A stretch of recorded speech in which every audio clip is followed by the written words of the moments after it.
O item 2 no nosso livro, profetas literários. Quando falamos em profetas, devemos ter em mente que existiram profetas literários e não literários, ou seja, aqueles porta-vozes que escreveram. Esses são chamados literários. Os profetas não literários são também chamados de profetas orais. Os profetas literários são aqueles que produziram livros das suas profecias. Os não literários são aqueles que não produziram livros das suas profecias. Essa definição ajuda a entender a questão do período interbíblico. O período interbíblico é o período entre o Antigo e o Novo Testamento. Alguns dizem que neste período não houve profeta. Essa definição está incorreta. É claro que houve profeta, só não houve profeta literário, ou seja, ninguém escreveu nenhum livro. Entre Malaquias e Mateus não houve profeta literário. Entre Malaquias e Mateus é o período chamado de período interbíblico.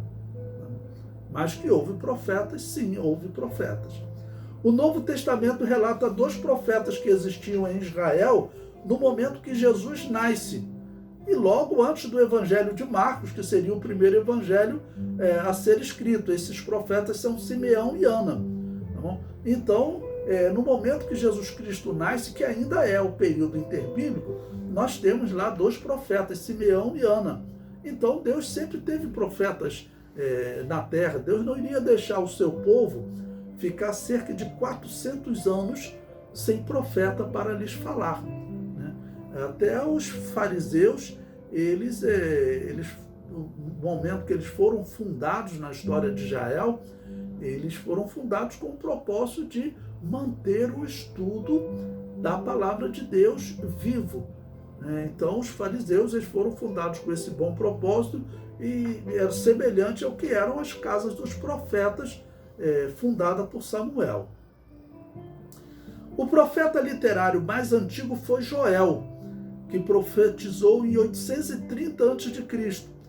E o último profeta literário foi Malaquias, que escreveu seu livro em 430 a.C., sendo, portanto, um período de 400 anos. É claro que nós não colocamos aqui o profeta Moisés, porque Moisés, claro, era um profeta, o maior profeta de Israel na história, mas os escritos de Moisés se concentraram mais em lei e história. Então, Moisés é visto mais como um legislador. 2 profetas de grande importância na história de Israel não registraram livros com suas profecias. São eles Elias e Eliseu.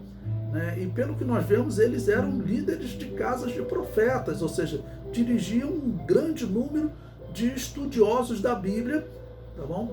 Que naquele momento, como eu disse, era formada do Pentateuco, principalmente os 5 primeiros livros de Moisés, a história de Josué, agora contando a história de Juízes, a história de Ruth e uma parte do livro de Samuel, que tinha sido escrito, tá bom?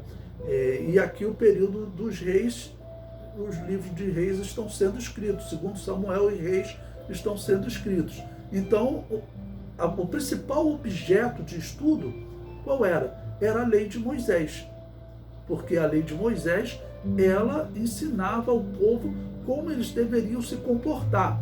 E depois, tanto o livro de Josué, de Juízes, o primeiro livro de Samuel, Ruth, eram exemplos para eles consultarem.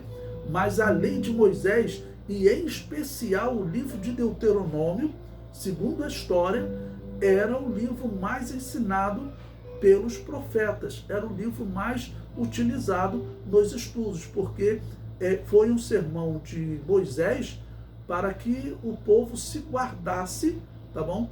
De todos os ensinos estranhos dos cananeus, dos povos pagãos.